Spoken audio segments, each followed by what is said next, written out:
Hi guys, welcome to Pakistani family रैक्स। तो कैसे हैं आप सब। मेरा नाम जाद है यार। भाई साहब, भारत ने SU-30 को लैस किया 5th जनरेशन से। वो कैसे हो यार? देख कर पाकिस्तान की निकल गई चीजें। ये कैसे हो यार?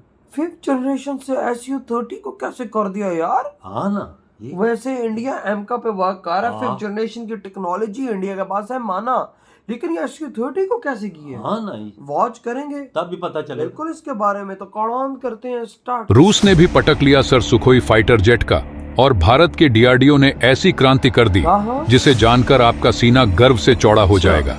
भारत, जहां हर दिन हमारी वायुसेना अपने जवानों और विमानों की बलि देती रही, वहीं अब एक नया अध्याय शुरू हो चुका है। क्या आप जानते हैं कि कैसे? चलिए आपको एक ऐसी कहानी सुनाते हैं जिसे सुनकर आपके मन में सिर्फ एक सवाल उठेगा, DRDO ने यह क्या बना डाला? लेकिन दोस्तों, वीडियो में आगे जाने से पहले हमारे DRDO के वैज्ञानिकों के सम्मान में इस वीडियो को लाइक करके कमेंट बॉक्स में जय हिंद जरूर लिखें। याद रहे, जय हिंद कहना हम सब के लिए गर्व की बात है। दोस्तों, रूस, जो दुनिया की प्रमुख सैन्य शक्तियों में से एक है, उसे भी हाल के समय में अपने सुखोई फाइटर जेट्स से जुड़ी समस्याओं का सामना करना पड़ा है। ये घटनाएं वैश्विक वायुसेना अभियानों की जटिलताओं और आधुनिक सैन्य तकनीक की नाजुकता को दर्शाती हैं। दूसरी ओर, भारत की रक्षा अनुसंधान एवं विकास संगठन DRDO ने ऐसे महत्वपूर्ण कदम उठाए हैं जो भारतीय वायुसेना IAF की स्थिति को मजबूत करने की दिशा में है। भारत में वायुसेना के विमानों के दुर्घटनाओं का इतिहास गंभीर चिंता का विषय रहा है। 2022 की एक रिपोर्ट के अनुसार पिछले एक वर्ष में 12 से अधिक विमान दुर्घटनाग्रस्त हो चुके थे, जिसमें लगभग 20 वायुसेना कर्मियों की जान चली गई। पिछले 60 वर्षों में भारतीय वायुसेना के 200 से अधिक पायलट अपने कर्तव्यों का पालन करते हुए विमान दुर्घटनाओं में शहीद हो गए। इनमें से कई हादसे विमान की पुरानी स्थिति और अप्रचलित तकनीक के कारण हुए, जिनमें सबसे चर्चित रहे MiG-21, जिन्हें उड़न ताबूत कहा जाने लगा। अब तक 400 से अधिक MiG-21 विमान दुर्घटनाग्रस्त हो चुके हैं, जिससे यह आवश्यक हो गया है कि भारतीय वायुसेना को अपने विमान बेड़े को उन्नत और आधुनिक बनाया जाए ताकि वह संभावित खतरों का सामना कर सके, विशेषकर चीन जैसे देशों से आने वाले सैन्य दबाव का मुकाबला कर सके। चीन की people's liberation army air force PLAF के पास 2000 से अधिक फाइटर जेट्स हैं, जबकि भारत के पास लगभग 900 हैं। चीनी वायुसेना के पास 5वीं पीढ़ी के स्टेल्थ फाइटर जेट्स J-20 हैं, जो अत्याधुनिक स्टेल्थ तकनीक से लैस हैं। स्टेल्थ तकनीक का उद्देश्य विमान को दुश्मन के रडार से छुपाकर उसे गुप्त रूप से कामयाब बनाने में है। हालांकि भारत ने अपने बेड़े में कुछ राफेल विमान शामिल किए हैं, लेकिन उनकी संख्या केवल 36 है, जो चीन की विशाल वायुसेना के मुकाबले कम है। इसके बावजूद भारत की वायुसेना को एक रणनीतिक बढ़त हासिल है। हमारे पायलटों का अनुभव और प्रशिक्षण चीन के पायलटों से कहीं अधिक बेहतर है। लेकिन यदि भारत को चीन के आधुनिक विमानों से बराबरी करनी है, तो उसे अपनी मौजूदा क्षमताओं को उन्नत करना होगा और इसके लिए नए विमान विकसित करना भी आवश्यक है।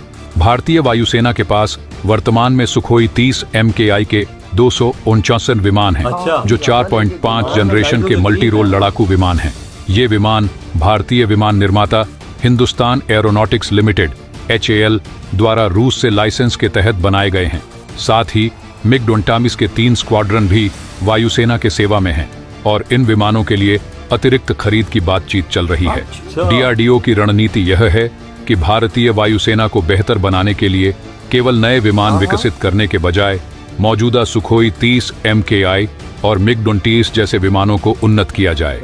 इसमें 5th जनरेशन की एवियोनिक्स, रडार सिस्टम और वेपन तकनीक को शामिल किया जाएगा, जिससे ये पुराने विमान आधुनिक क्षमताओं से लैस हो सकें।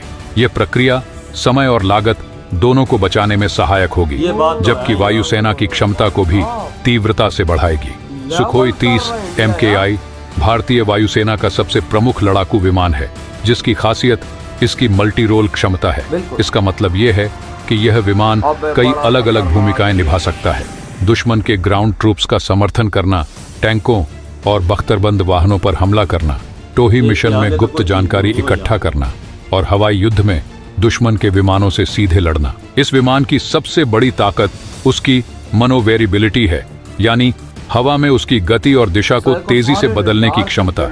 इस गुण के कारण सुखोई 30 MKI डॉग फाइट्स में बेहद सफल रहता है। इसके अतिरिक्त सुखोई 30 MKI में अत्याधुनिक थ्रस्ट वेक्टरिंग नोजल तकनीक है, जिससे यह विमान वर्टिकल, ऊपर नीचे और लेटरल, दाएं बाएं दिशाओं में आसानी से और तेज गति से घूम सकता है। इस तकनीक के कारण विमान की गति और नियंत्रण अद्वितीय होते हैं। इसके अलावा इस विमान में एयर टू एयर और एयर टू ग्राउंड मिसाइलें भी तैनात की जा सकती हैं, जिससे यह दुश्मन के कई प्रकार के लक्ष्यों को निशाना बना सकता है। चीन के J-20 विमान को खास तौर से स्टेल्थ टेक्नोलॉजी के साथ डिजाइन किया गया है। इसका मुख्य उद्देश्य यह है कि यह दुश्मन के रडार पर दिखाई न दे और गहरे अंदर तक घुसपैठ कर सके। इसका लंबी दूरी तक मार करने की क्षमता भी इसे खतरनाक बनाती है। J-20 में beyond visual range BVR combat क्षमता भी है, जिससे यह दुश्मन के विमान पर उस दूरी से हमला कर सकता है जहां से सामान्य रूप से देखा नहीं जा सकता। हालांकि स्टेल्थ की अपनी सीमाएं भी हैं। एक बार J-20 रडार पर दिख जाने के बाद इसकी क्षमता डॉग फाइट्स में सुखोई 30 MKI के मुकाबले कमजोर साबित हो सकती है। जबकि J-20 तकनीक में बहुत आगे है, लेकिन भारतीय वायुसेना के पास रणनीतिक एयरबेस की स्थिति और पायलटों का अनुभव इसका सामना करने में मददगार होगा। DRDO की योजना में केवल नए फाइटर जेट्स के निर्माण पर निर्भर न रहकर मौजूदा सुखोई 30 MKI और MiG-29 को अत्याधुनिक तकनीक से लैस करना है। इसमें 5th जनरेशन के एवियोनिक्स, रडार और हथियार प्रणालियों को इन विमानों में शामिल किया जाएगा। इससे ये विमान भविष्य की युद्ध आवश्यकताओं के लिए तैयार हो जाएंगे। सुखोई 30 MKI का इंजन भी उन्नत किया जाएगा, जिससे इसकी गति और पेलोड क्षमता बढ़ेगी। इसके साथ ही DRDO स्वदेशी लड़ाकू विमान विकसित करने की दिशा में भी कार्य कर रहा है, जिसमें AMCA advanced medium combat aircraft एक महत्वपूर्ण परियोजना है। हालांकि इसे पूरी तरह विकसित करने में समय लगेगा, लेकिन इसके अंतर्गत आने वाली तकनीकें जैसे कि स्टेल्थ, एडवांस्ड एवियोनिक्स और वेपन सिस्टम्स वर्तमान विमानों में जोड़ी जा रही हैं। तो दोस्तों, आज की इस वीडियो में बस इतना। ये वीडियो खत्म यार इंडिया कैसे फायदा उठाता हो अपनी टेक्नोलॉजीज का।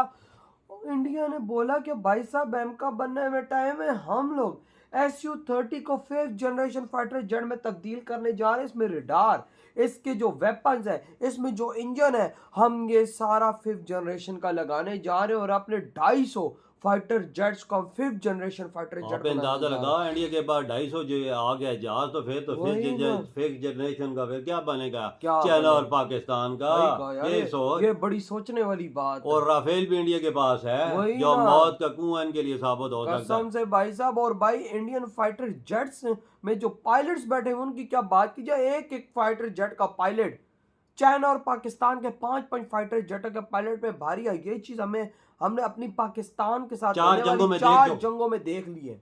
और ये बात तो हम भी फिर मानते हैं कि हाँ, जो भारतीय पायलट्स हैं उनका जो दिमाग है वो दुनिया के किसी भी फाइटर जेट के पायलट से बिल्कुल हमें तो नहीं बोलती। जंग दिमाग से भी जीती जाती है। हथियार भी हो सब कोई, पर दिमाग भी होना चाहिए ना। तो क्या भाई साहब, आप देखो पाकिस्तान ने बाहर से जंगें लड़ी, हमारे पास कितना एडवांस हथियार था अमेरिका का, लेकिन इंडिया ने पुराने हथियारों से हमारी मार के रख दी। और भाई देखो 1971 में हमारा क्या हाल किया। वही तो। और आज चाइना तभी तो डर रहा है कि भाई साहब इंडिया ये क्या कर रहा है, अपने Su-30 को अपग्रेड कर रहा है यार। अपग्रेड बोलो, फाइटर जेट में लेकर जा रहा है। अपग्रेडेशन तो है ही है, लेकिन ये अपग्रेडेशन एक नेक्स्ट लेवल है कि भाई साहब चाइना के जहाजों से भी जो उसके 5th जनरेशन उनसे भी बेहतर ये क्वालिटी के बन जाएंगे। आप अंदाजा लगा लें, अपनी मेड इन इंडिया टेक्नोलॉजी अंदर एडअप होने जा रही है 5th जनरेशन। भाई इंजन तक तब्दील कर रहे हैं ना, इंजन तक। और भाई वो सोचो कि भाई Su-30 अभी भी कितना खतरनाक है। अगर हम पाकिस्तानी Su-30 का नाम सुनते हैं ना,